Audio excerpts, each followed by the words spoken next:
a relationship with what we wear is not just about going to the shops and buying something new.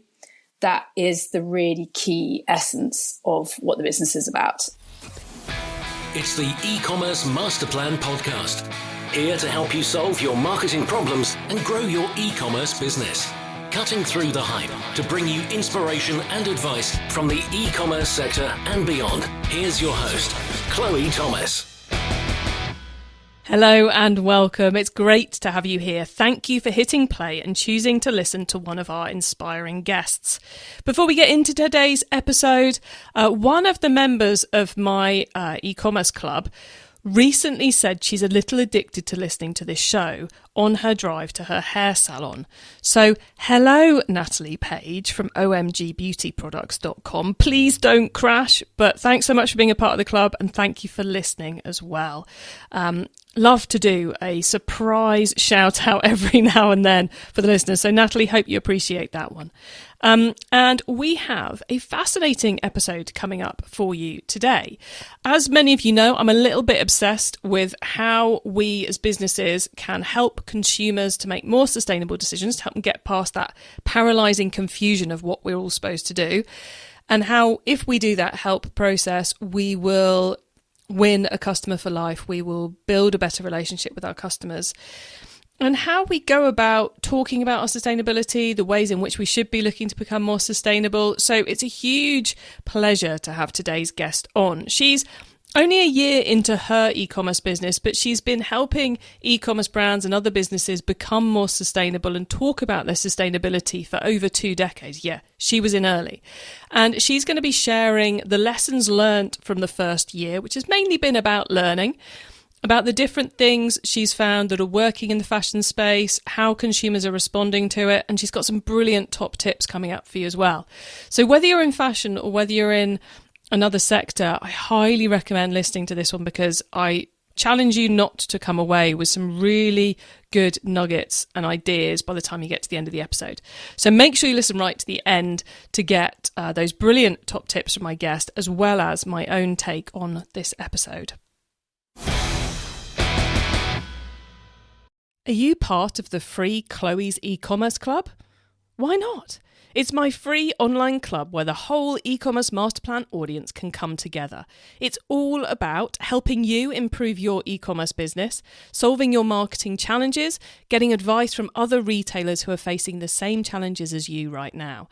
And yes, I will personally be hanging out in the club Monday to Friday to help you too, which makes it the only place where you can get my help one-on-one. It really is a club all about you and supporting your business. Come on and join me now.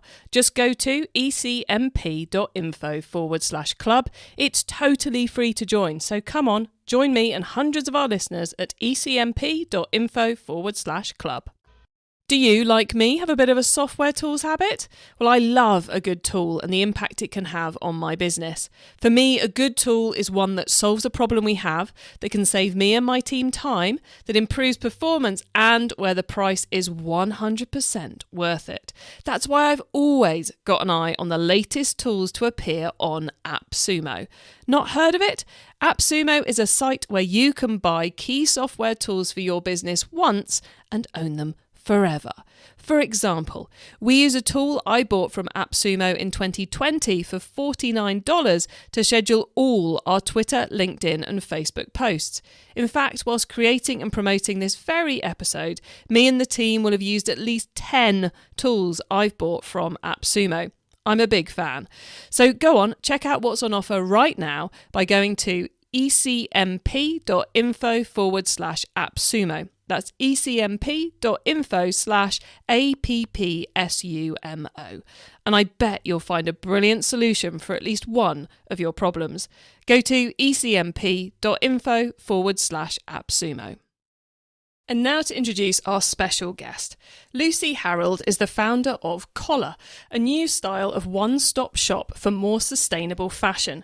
Built on Shopify, the site went live in July 22, so they are 1 year old as you're hearing this, and they are already working with over 20 sustainable fashion brands and a growing group of clothing repairers as well. Hello, Lucie. Hello, Chloe. Thanks for having me. Brilliant to have you here. Now, We'll get into the collar story in a few minutes, but first off, you've been in sustainability for over 20 years, which puts you like so far ahead of the rest of us. So how did that come about? I know, God, it makes me feel really ancient. Well, it was sustainability before it was even called sustainability. Those days it was corporate social responsibility and lots of other names as well. Yeah, so I had a short career in film PR, would you believe it, for 4 years. And then I had a bit of a sort of an epiphany, tried to figure out what I was actually going to do with my career, and jumped ship and went to do a degree at Imperial and got into environmental management and, as I say, corporate social responsibility and everything. And that sector has grown and grown as we've seen it into what it is now, the sustainability profession. Oh, so not only have you been in it for 20 years, you've actually got a qualification, which most of us don't. I do. I hold a degree. It's extraordinary. Yeah. So no, it's been a hell of a journey. Obviously, the sector has expanded massively. It started very much as a kind of a piece of the comms suite, I guess, a little section in the annual report, all that sort of stuff, and then developed into strategic planning and going up the food chain of big businesses into the boardroom and talking about what a business should be doing and how and who it speaks to and who it engages with and all those sort of meaty things. And so now you've decided it's time to run an e-commerce business. So how did you make that leap from kind of the more corporate side of CSR into going startup scale with Collar? Leap's definitely the word, isn't it? I can remember writing a LinkedIn post kind of focusing on that, saying, I'm just about to sort of send myself off a cliff. Can anybody help me? I got to the point, as many people do, that I was kind of looping around the same conversations that I'd been having for a long time in my corporate role. And I knew there was no way I was going to walk away from the values I hold and the direction I wanted my career to go, but I needed to do something a bit differently. And I'd worked a lot with some big fashion clients through my consultancy work in the past. And I knew very much that was a sector I wanted to zone in on. And that's obviously when we were coming off the back of the pandemic and there was all sorts of issues going on in the sector, really lifting the lid on how that industry really runs. And my overwhelming kind of thought was, we're coming out into the wider world, into the sort of shopper's face, if you like, with some really big, challenging issues and problems, but we're not offering them the solutions. So we're holding them in a state of tension, if you like. We're telling them that there's an awful lot wrong, but we're not offering the routes out. And how does a really sort of, in inverted commas, mainstream shopper, someone who's just shopping for their clothes in a very regular way, how do they start to embrace some changes, and how can they divert their spending to places that are more beneficial? And I was sort of casting around thinking, well, do I do that? Do I do that in a consultancy role? Do I try and help businesses do this? Or do I actually just say, do you know what? I have the opportunity here to do a piece of this myself. Rather foolhardily, really, maybe, went, do you know what, I'm going to give this a crack. So I sort of just launched myself into it, and I did a bunch of research. The great sort of skill base, I guess, you have as a consultant is you're adept at getting into the nitty gritty really fast, because that's what you've had to do. Whenever you get a new client, you've got to deep dive in and really figure out what's going on. So I just sort of leapt in, really, with great naivety, and built it out from there. And, found a brilliant small agency to help me build a small platform in Shopify and get it started, build that kind of minimum viable product and get going. And happily, whilst I was doing that, the narrative around the fashion industry shifted with it. And everyone started to talk a lot more about repair, rewear, reselling, all these amazing things that we can do. So I'm kind of hoping that in time I'm going to be able to put my hand up and say, I'm at the front of the wave, guys. This is where you need to be. Oh, I love that. Yeah, let's all aim to be on the front of that wave. Quick question before we move on to the next big question is, Lucie, would you like to give that amazing Shopify agency a quick shout out? Yes, a few great women. You can't go wrong with a name like that, can you? It's a fantastic kind of associate model, if you like, key consultants, expert consultants in the variety of their fields working together to help crazy people like me either build a new platform or develop the one that they have, and take it forward in all the e-commerce consultancy roles that you might need. So they built it with me, and now they hold my hand when I'm panicking and need to be told something really basic, how something works. They sound like the perfect agency. Comhla, and I think we often talk on this show about the fact that we need to help the customer to make better choices, because that kind of paralysing inability to make a decision leads us to make bad decisions, and there's so much confusion out there and all the rest of it. So I think it's commendable you decided that as well as doing this via your other existing activity channels, you decided that you would create that example of how we can, or a working, living, breathing example of how we can help consumers change their behaviour. I guess that makes sense, because looking at the business, just taking a look at the website, I was like, wow, Lucie's trying a lot of stuff here. She's got the partners you can buy better clothing from. She's got the circular element going on. She's got the repair element going on. There's a whole education stream.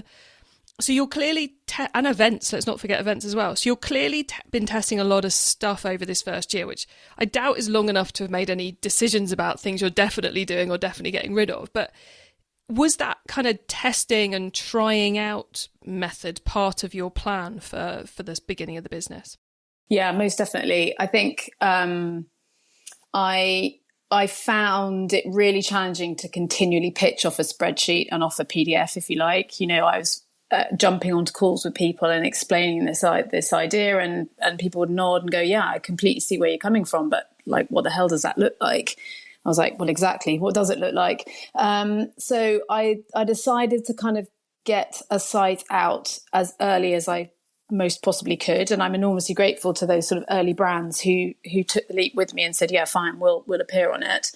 It is a lot of things, and that is a constant struggle, and I think I'm still on that process of, again, it's a classic consultant trait, but you cast the net wide and then you niche back in and figure out what you're actually really, really, really talking about.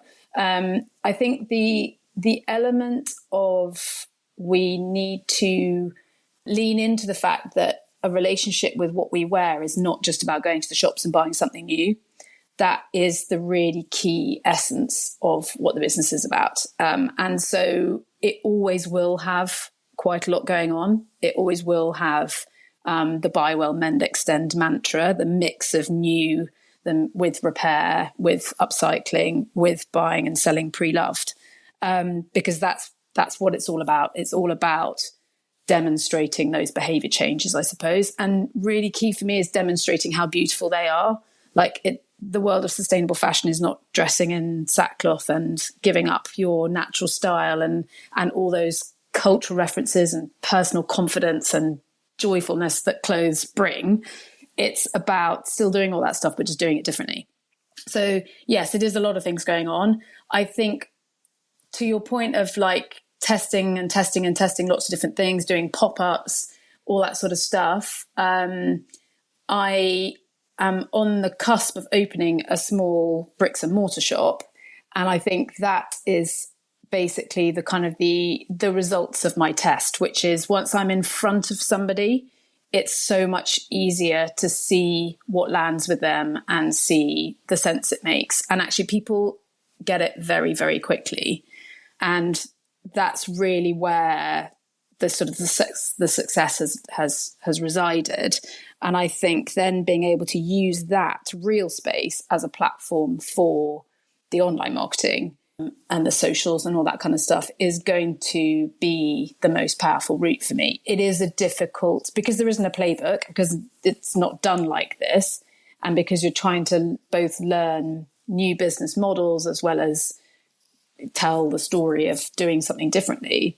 It's an awful lot to get into online marketing. So, and then you find you're kind of oversimplifying something that perhaps shouldn't be oversimplified, or I don't know, it's difficult. So that's the kind of pivot, the result of the testing process, I guess, that is happening. Wow. And would you say that's as much to do with needing to have that connection with the customer to be able to understand them to build the business better, as it is that's where the money is going to be coming from? So is it the learning as much as the future growth of the business? Absolutely that. Yeah, most definitely. And I think that's really key. It's like the business can't grow until it can understand what the appetite is like out there. It's all well and good me coming from, with a strong sustainability background, for me to be able to join the dots between what we need the fashion industry to do in order to be in the right place in 2030, 2050 against all the planetary issues that we have. But supply and demand, right? You can't, I could run a not-for-profit off the back of that, but I can't necessarily run a business off the back of that. So it's about being able to match the pace of change between what the business is doing and what the customer will embrace. And to do that face-to-face is really powerful, and what seems to be working better. I mean, it strikes me that you're in a super interesting space, because you're both in a position where you're going to be able to track what the consumer wants and how the consumer's needs are changing, as well as what the industry's interested in and what the industry wants to deliver. And it feels a little bit at the moment like industry's excited about X, but maybe the consumer isn't. And there's a bit of a gap between the needs and the excitement of what we can and we can't fix. Does that make sense? Is that something you're seeing? Yeah. No, I hear you. I think there's all sorts of different things going on. There's obviously different customer profiles. You can't lean away from the fact that there's a whole bunch of customers who just aren't engaged in this at all, and they just want to keep their quick click, high level consumption churning through. And the fact, obviously, that the massive marketing machines of the big box brands are the biggest, loudest voice, and they are still pushing a linear model, what we classically call a linear model versus a circular model. So you can't lean away from that. That's the place that we're in. We get very excited about the positives of the sustainable fashion industry, but we can't lean away from the fact that the biggest noise is the mainstream. But then it's also sort of a case of just wanting to continually fine and tweak what people really want to happen. And actually, there is this strange disconnect, and it's quite difficult to bridge sometimes.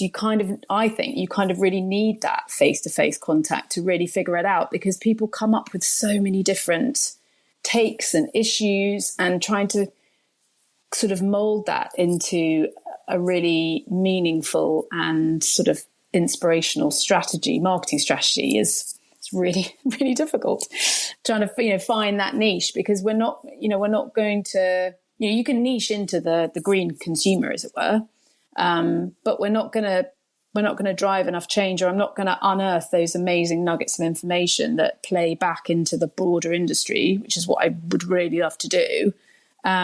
If I just go sales, niche, green consumer, it's not going to happen. I think there's enough confused consumers who in their heart would like to do better but just have no idea how to do it, that if we can all start cracking the how to help them, then that's where we can have the biggest impact. And yeah, there's always going to be a load of outliers who just want to be dressed in plastic that they buy every week. Then that's fine.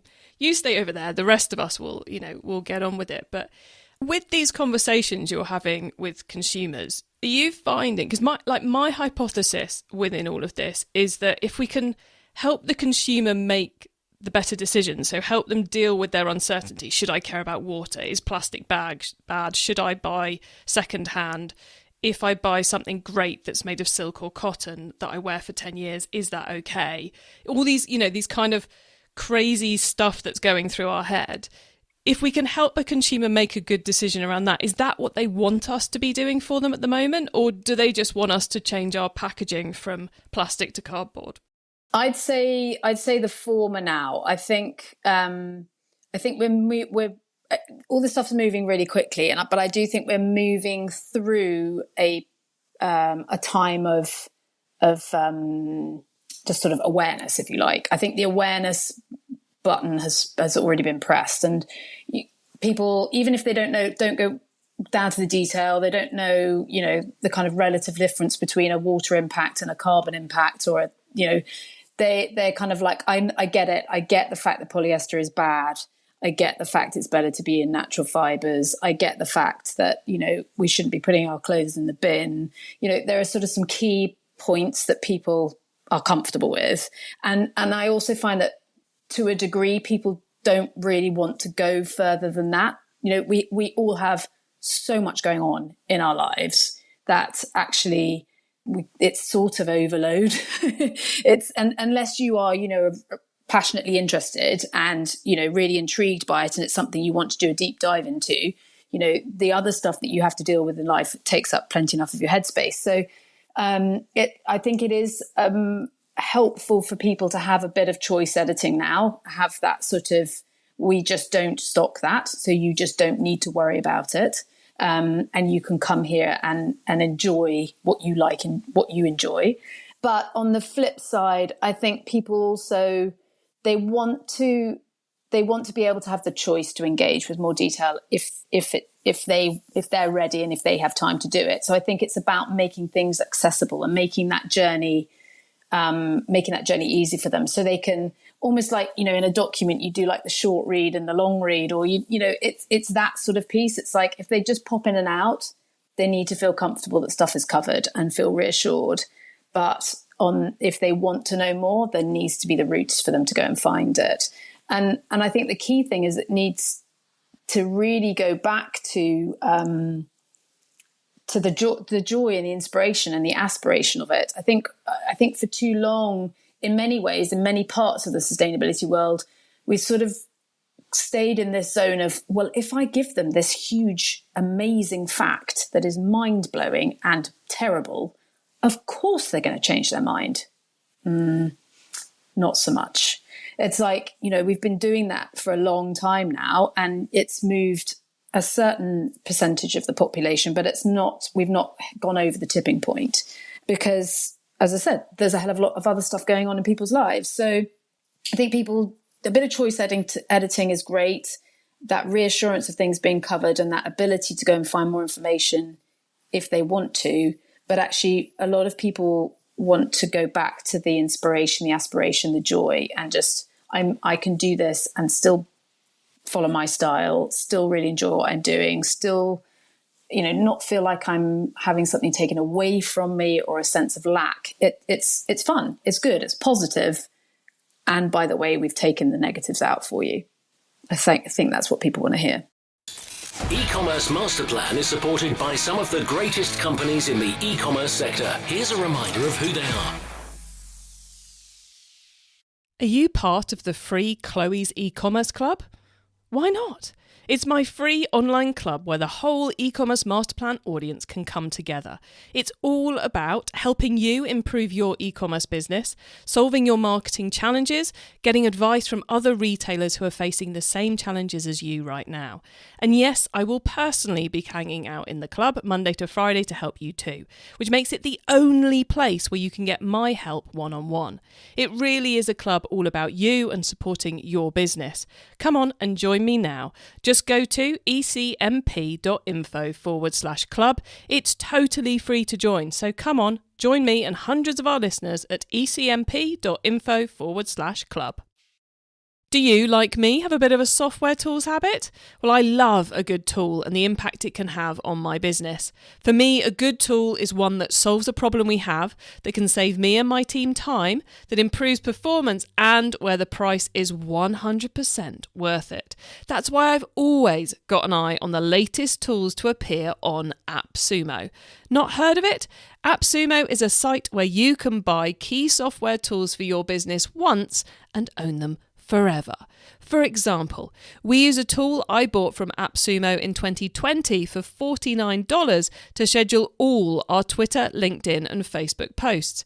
In fact, whilst creating and promoting this very episode, me and the team will have used at least 10 tools I've bought from AppSumo. I'm a big fan. So go on, check out what's on offer right now by going to ecmp.info/appsumo. That's ecmp.info/appsumo. And I bet you'll find a brilliant solution for at least one of your problems. Go to ecmp.info/appsumo. It's time for the top tips round.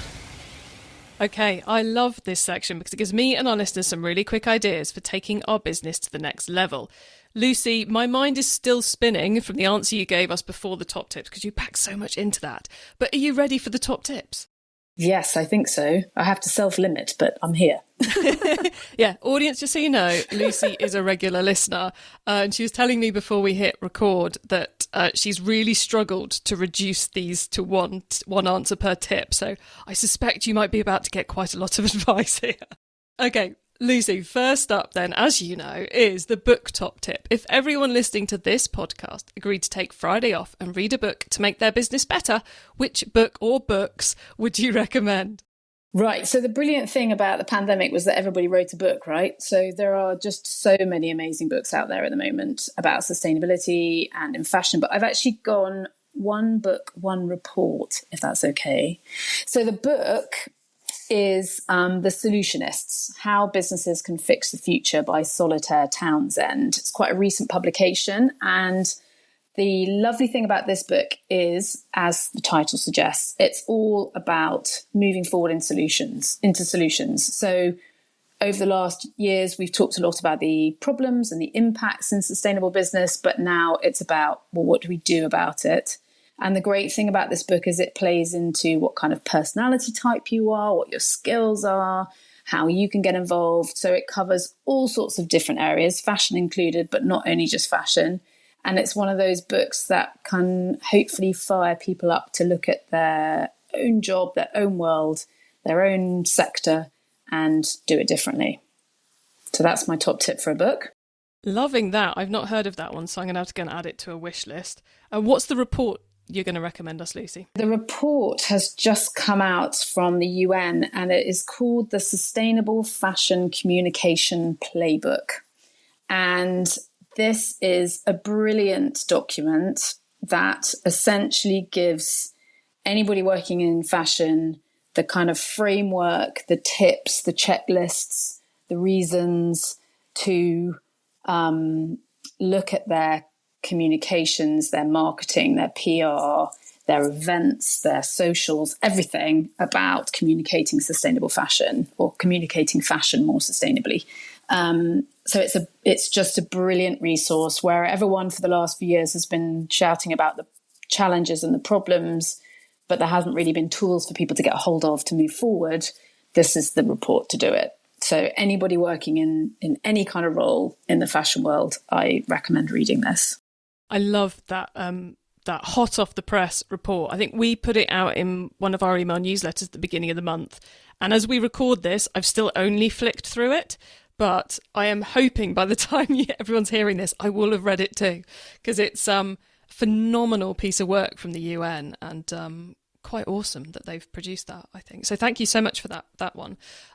And the traffic top tip. Which marketing method do you either prize above all others or think doesn't get the press it deserves?